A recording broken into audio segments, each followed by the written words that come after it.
to basically kind of show you guys some of the things that I've done in the past.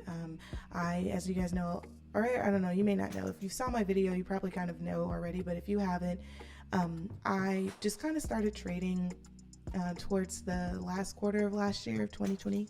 And so when I got in, I kind of just like went balls to the wall, and I was kind of testing a lot of different strategies out, and I just kind of wanted to go over some of that with you guys to show you guys what I've learned to do and also what not to do, because I don't want to hide my mistakes, my failures, I don't consider them failures because I've learned from them, but like anything that I have done, whether I have made money or lost money, I like transparency, and I want to give you guys that. So hopefully you guys can learn from some of the mistakes I've made just as I have done. So these are going to be videos that are going to be me making money and also showing you guys some of the trades that I've taken where I've lost some money as well. So without further ado, we're going to go ahead and jump into it. So as I said before, if you guys have watched the very first video I put up where I was talking about my very first trade I took in AAP, that video, that trade specifically really set me off, and I was like, okay, maybe I can really do this, so after I got into AAP and got out of it, after about 3 weeks, I jumped into another trade, and I have on here Robinhood, just so you guys can see, and I'm not going to probably do this too many times just because you guys will start to get to know me and realize that like I'm not a liar. I really only do this because of some of the things I was seeing on YouTube regarding people discussing trades and their trading strategies and tactics, and the idea that they may be lying.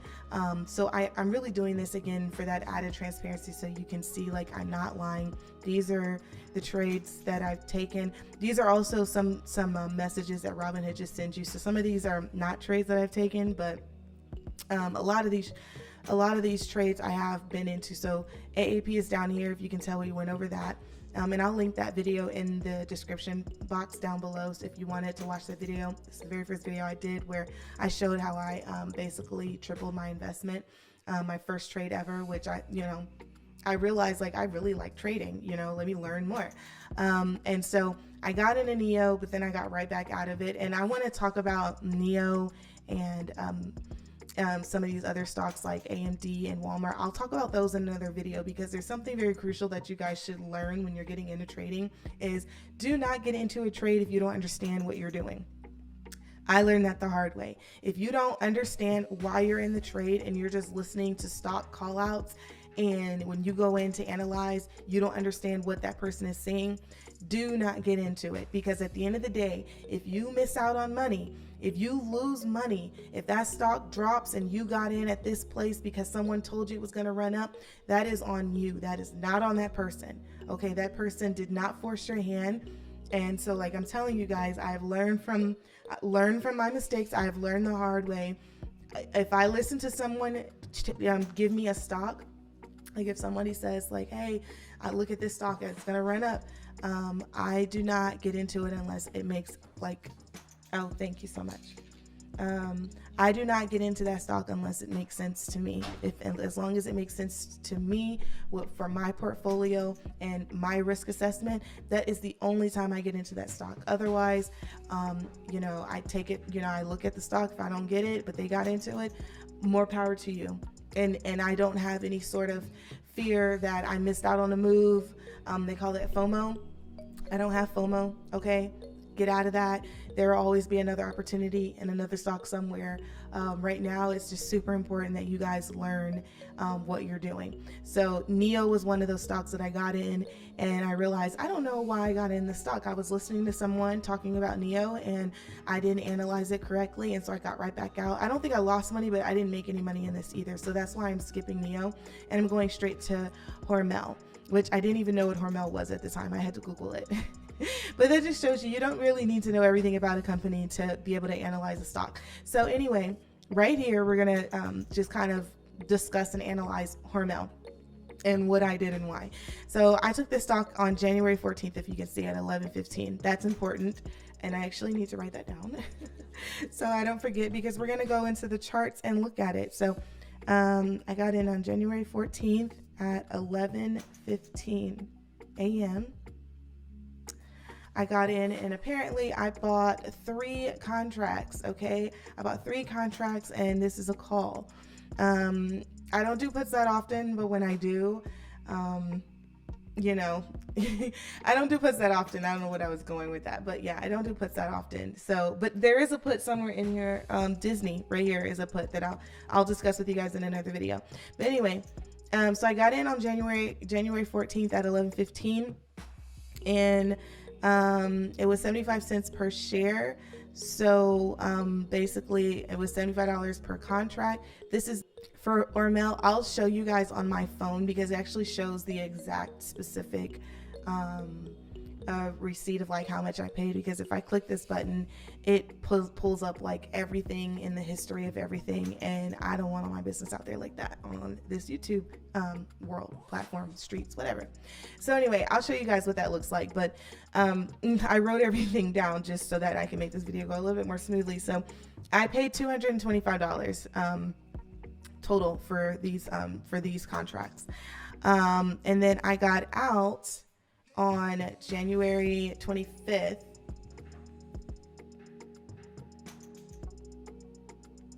and I got out at 9:48 a.m. and the times are important because entry is important when you're getting into a stock. You need to make sure you're planning out your entry. We've got to stop just jumping in just to jump in. We have to be more strategic about that, and that's one of the things that I want to talk to you about when we kind of break down these stocks that I've taken. So January 25th at 9:48 a.m. Is when I got out, and at the time that I got out, these contracts were $115 per contract. So they were $75 and now they're $115 per contract. So I'm actually going to do the math because math is not really my strong suit. I used to feel like, okay, something's wrong with me. I don't like math. I'm not good at it. But I'm a writer, and I'm a person with words. So math is just not my strong suit, and that's okay. But that's why, Blaise Pascal created the calculator. And yeah, so we're gonna just go ahead and write out what I made. So when I pull up the receipt, it'll show it, but I basically took out, I came out of that stock up $345, but minus the initial investment of $225 means that I made about $120. Now you may be thinking like, okay, that's not a big deal. And I want you guys to really keep in mind not to pay attention so much to the actual number of what I made, but really more understanding like what I did, why I did it, when I got in, because this can be any number. Instead of 3 contracts, someone who understands stocks, and especially charting the way I do, could have easily came in here and put, I don't know, 200 contracts. Sorry, it's my phone going off. They could have put 200 contracts in here, and that would have been a very different number. So don't pay attention to how much I actually took out of this trade, because like I said, I was still learning. And don't pay attention to this number so much, okay? Because this number can be anything. This could be 6 figures. This was literally like the 3rd trade that I took and the 2nd profitable trade. So I'm going to start out small because my risk assessment was not that big because I was still learning. So anyway, so yeah, I made $120 on that stock, and that was in 10, 11 days. So not bad. Not even mad at it. So let's go ahead and go into the stock and actually, let's go back to what I did. Now these lines, you're gonna have to ignore. You're gonna have to ignore these lines because this is not the video where I discuss what those lines mean to me, and we're not gonna do that right now. But I want to kind of go back to where I was when I took this trade. So we said January 14th at the top of 2021. So we're somewhere in here. So let's go to the daily. So if you guys are not familiar with the way that I have been, doing these types of, what am I calling these, like trade analysis? I want you guys to pay attention to the crossbow, which is this thing that I'm moving around really fast. So I want you guys to pay attention to that. So if you're new to this world, this is going to align with the candle. So just kind of watch where I align this crossbow, where it crosses or intersects at. That's the candle that I'm talking about. Okay. So let's see, we're going to go to January. What are we going to? January 14th. So January 14th is this candle right here, this little hammer. So I'm actually going to come in here and put my little arrow so you guys can see. So where I just put the arrow, you see how the arrow aligns with the candle? That's the candle that we're talking about right there. And let me enlarge this. So it's a nice little hammer candle. All right. So I got in here and then I got out when 125. So let me find 125. 125 is here. So let me put another arrow. I got out here. Now, at the time, knowing what I knew, I should have stayed in. I didn't, I was playing it extremely safe back then. But knowing what I know, and even just from seeing this golden cross right here, I got out right when the golden cross hit. I could have stayed in, and where's my ruler? Jeez. I could have stayed in and made, that's like another almost $4 move right there that I missed out on. But it's okay, because like I said, I practice no FOMO every single time I trade, meaning I do not, I'm just telling you guys just from what I know now, going back, because this is my first time really going back and looking at this again months and months later. And now I see like, oh yeah, it literally did a golden cross. I could have stayed in here or even got out sometime during here when it, opened below this, this candle here. But you learn and you grow and you do better every time you learn something. But anyway, so we got in here, hammer candle, okay, and then we got out here. Now we're going to go into the hour, because I want to go into and discuss what exactly what I saw. But I really want to kind of put into perspective here. I got it in this candle, and I know back then this is what I would have been looking at is a hammer candle is a bullish sign, even when it's red. So red usually means there's a bearish movement happening within this candle. So today's candle was kind of bearish, however, so it's still following this bearish trend here, but it is the least bearish candle. Like the hammer candles are the least bearish, which means typically the hammer candles can mean that it can be a sign of reversal, basically is what I'm trying to say. So we have this inverted hammer here, which some people can call a shooting star. I don't like to call it that. I don't know why they call it that. It looks like an inverted hammer. I'm going to call it an inverted hammer. So we have this inverted hammer here, and this is a bullish sign too, because it's the least bearish sign here. I don't know if I'm confusing you guys. I hope not. But when I see this here the day before, I'm like, okay, there's a possible trend reversal happening here. And then this happens, and even though it's red, and so even though it's bearish, it's still a hammer candle. So that to me made me feel like it was going to go up. Okay. And then on top of that, I had several indicators that kind of let me know that it is kind of hitting the bottom. It's kind of hitting the bottom basically. So let me go, and at the time I was using the MACD. I still use the MACD. I like it. It's not my strongest indicator, but it's something that I do consider. So back then I was using it heavy, right? So I get in here. Why? Because MACD has this light pink, and typically when it goes lighter in color, that's also another indicator that a reversal is happening. So here's a light pink right here, and then as you see, it's going up here. Now again, I really don't know why I got out here. I may have just been like, oh, I'm up a certain percentage or a certain amount, I want to get out. I shouldn't have got out though. I'm telling you guys, I shouldn't have got out. But again, back then it's my second trade, so I was like, Oh, I'm good. I'm good. I don't want to be greedy or anything. But yeah, so I got out here when I really should have gotten out. I should have gotten out here, maybe here, and just kind of took back some of this, but definitely got out here if I didn't get out here. But I probably only stayed in until I got a certain dollar amount or a certain percentage. I don't have that written down. I wish I did, but it's super important for you guys to also remember when you're taking a trade, have a plan before you get in the trade. Don't just jump in and go balls to the wall. Do not do that. Know when you're getting in, why you're getting in, what you're looking to get out of that trade, and also how your fail safes. Know what is your end all be all. I'm getting out.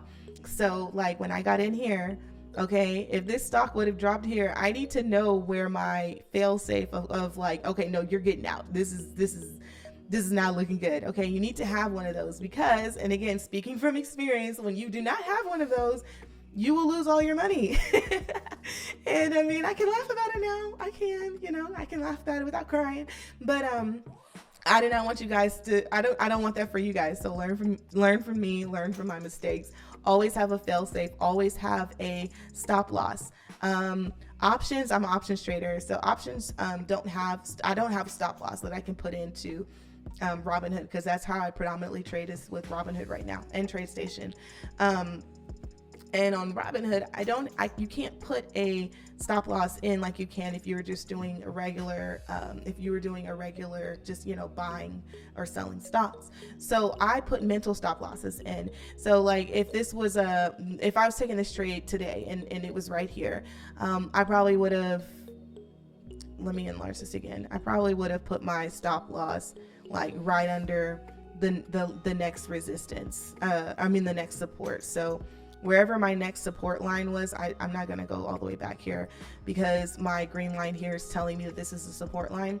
I probably would have, and that is 43.49. So I probably would have put my stop loss at like, what is this? $43. Yeah. I probably would have put it at wait, where did I get in? Yeah, here. I probably would have got out here. If it closed below this line 43, I would have got out because that was as much as I would probably be willing to risk. Now, I mean, I don't really go into like how much money that is specifically. I just go by the numbers because I am a chart analysis type of person. So it's not so much about the dollar amount as it is about what the actual pattern is doing. Okay. I like to analyze stock. It's one of my favorite things to do. I'm that person. In my free time, in my spare time, I will literally just pull out my phone and just start charting because that's what I do. So yeah, I probably would have got out at 43 if it closed below that, or maybe like acquired some more stock and then waited. But depends on your risk assessment. The point is that don't get in a stock unless you know exactly when you're getting in, what to expect, what happens if it goes the other way, when are you getting out, what you're looking to gain. Are you looking for a certain percentage? Are you trying to go up 40%? Are you trying to play conservative and go up 10%? Are you looking to make $100? Like, you need to have those answers. And if you don't know those answers, you will lose money eventually if you don't plan. What King Richard said, I just watched that movie with my husband, King Richard, and I think it was like, if you don't plan to succeed, you plan to fail, or something like that. Planning, guys, plan. I probably butchered that quote, I'm not sure. But anyway, so yeah, that's the I don't even know what's happening right now, but this is the stock right here. So again, learning from my mistakes, what did we learn, back then, like, looking back to now, we learned that this was probably a good entry. I want to go into the hour real quick to see exactly what was going on. I got in at the 11:15 mark. Oh God, it brought me all the way back to November. Hold on. September. Give me a second while I find it. There we go.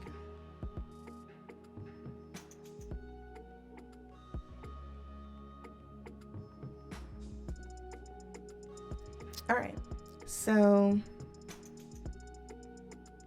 we got in at 11:15, so that is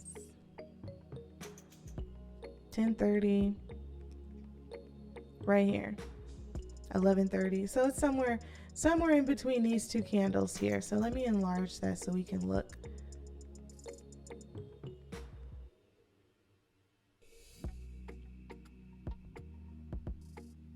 10:30, 11:30. So somewhere between these two candles here. Okay. I hope you guys can see that. So knowing now if I would have known now what I knew, no. If I would have known then what I know now, I would not have entered here. I would not have entered here.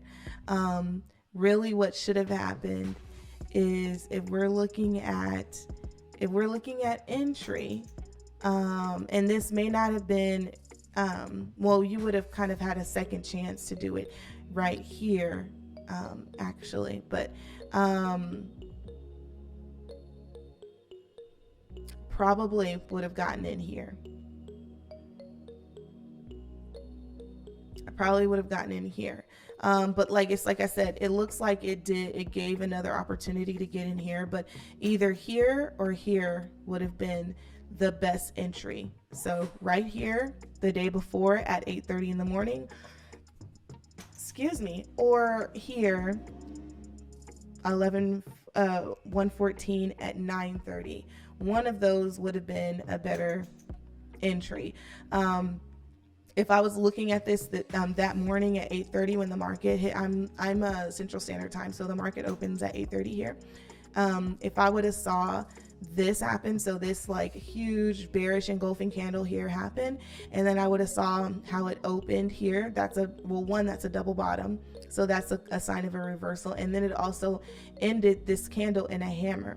So, you know, I probably would have tried to get in at the tail end of this candle here, definitely here, and I probably would have kind of captured more of a move. But yeah, that's where I got in at. That's what I would have done different. And then let me go into where I got out at. I got out at 9:48. So I got out 9:30. I got out right here. So I rode this up and then got out somewhere in between these two candles. And a reason why I say this is not a good idea to get out either is because, one, if you look at the MACD, it's still a really good sign of going up. I will say though that it did start to come down here, and that may be why I got out, because I saw, you know, no, I couldn't have saw, because this is again I got out somewhere between here and here. So even if I would have saw this happening here, you know, as the stock runs up, I move my stop loss up. So my stop loss would have probably been somewhere, you know, behind the last opening candle. So my stop loss probably would have been like maybe like here, because this is a huge candle to happen that morning, but my stop loss probably would have been like here or here. Yeah, but or I could have even, you know, made a moving speed line or something to that effect. So, but yeah, so I think that this being a sign of kind of an indecision, I probably would have tried to wait it out to see what it was going to do. It did drop a little bit, but then it shot up. So I kind of probably would have wanted to just see what was going to happen in this scenario before I got out, and maybe even moved it up some. Like, I don't think that this would have been enough for me to get out, knowing now what I know about the market and how the market can move. But yeah, that's what happened. That was my Hormel trade. And like I said, that trade, I came out positive $120. And yeah, so that was kind of what I, you know, did on my third official trade, but third ever trade, but second really actual trade, because like I said, NIO, I got in and got out. I got scared. So like, I don't even think I made any money. I didn't lose any money. So NIO just like, it counts, but it doesn't. This stock actually, I stayed in and was intentional with it. And, you know, like I said, this channel is called Trading with Purpose. And I named it that because I really want to start, you know, this concept of like intentionally trading, not just jumping in because we're hearing these things about the market and what the market's doing, but we actually take time to get the education, to understand, to read the books, to chart, and we move with intention. So we plan, because, you know, intention involves planning and foresight and wisdom. So anyway, If you learned anything at all from this video, then I'm very happy I did my job. If you have any questions, feel free. This content is beginner friendly. Okay, I'm not gonna go into the details for an experienced trader, someone who's very fluent in trading. I really wanted to kind of talk to the people who want to get started. I kind of have this like passion of like kind of helping people learn to swim and not really teaching like the breaststroke right away. You know what I mean? So I really want to start doing more like charting type of videos and kind of just going through what I've learned. And if you pick up bits and pieces, then great. So yeah, if you have any questions though, like beginner related questions or something that you want to see from me, just let me know, put it in the comment section or whatever. And yeah, I will just see you guys in my next video. Okay. All right. Bye.